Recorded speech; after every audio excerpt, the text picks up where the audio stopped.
Terima kasih rakan penyampai di Angkasa Puri. Assalamualaikum dan salam satu Malaysia. Projek Lencongan Banjir Barat LBB di negeri ini merupakan antara projek jangka masa panjang yang memerlukan tempoh yang agak lama untuk disiapkan. Pelaksanaan perlu dilihat secara menyeluruh tanpa melibatkan sentimen politik demi menjaga kepentingan masyarakat. Menteri Besar Perlis Datuk Seri Azlan Man berkata, dalam pelaksanaan LBB yang melibatkan pembinaan terusan baharu dan terowong merentasi sebuah bukit, pelbagai faktor termasuk geografi fizikal kawasan dan skop kerja perlu diambil kira. Ini dekat pilihan raya ni, masing-masing cuba berlumba untuk menonjolkan diri menjadi wira-wira. Wira-wira yang nak memperjuangkan rakyat ini. Dia adalah merupakan satu projek mitigasi. Kalau kita memahami mitigasi itu, mitigasi ini dia bermakna kita mengurangkan risiko berlaku banjir. Kalau dalam konteks projek Tempatan Barat ini, mungkin kita boleh menyelesaikan masalah banjir itu sepenuhnya.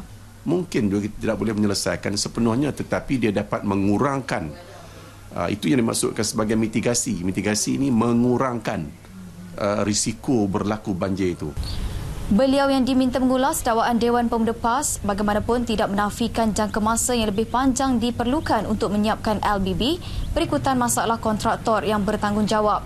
Sebelum ini, kenyataan media pengerusi Lajnah Pekerja, Pengguna dan Alam Sekitar Dewan Pemuda Parti itu mendakwa LBB tertangguh dan memberi masalah kepada penduduk sekitar setiap kali musim tengkujuh.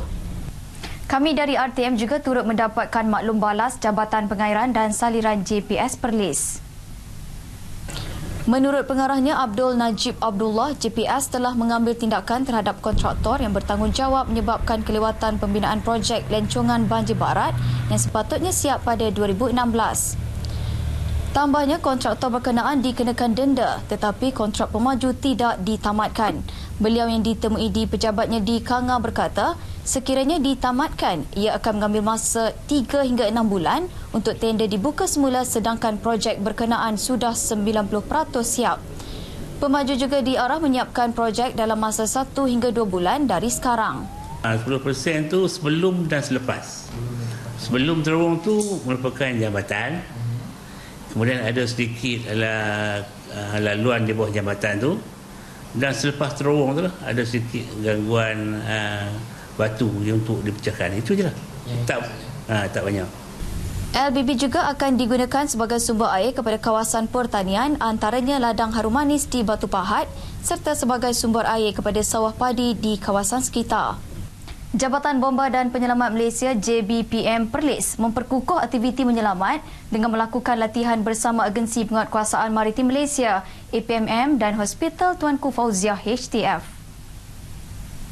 Ia bertujuan memberi pendedahan berkaitan situasi sebenar kepada anggotanya sekiranya berlaku bencana. Timbalan Pengarah JBPM Perlis Penguasa Kanan Bomba Muhammad Khairul Rizal Yahya berkata, melalui program ini juga setiap agensi akan lebih mengetahui bidang tugas mereka apabila berlaku keadaan sebenar. Bomba dengan kerjasama jabatan-jabatan lain ini dapat bertindak secara cekap dan efisien untuk menangani insiden tersebut.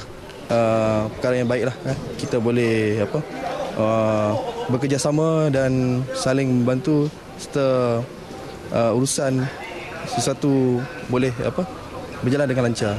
Seramai 100 anggota terlibat dalam latihan pengurusan bencana di MAX 2017 yang diadakan di Pengkalan Maritim Kuala Perlis dan disertai lebih 100 anggota melibatkan latihan menurunkan mangsa cedera menggunakan tali dan latihan menyelamat mangsa dalam runtuhan. Setakat ini sahaja perkembangan dari Perlis. Kembali semula ke Angkasa Puri untuk laporan N5 seterusnya. Assalamualaikum dan salam satu Malaysia.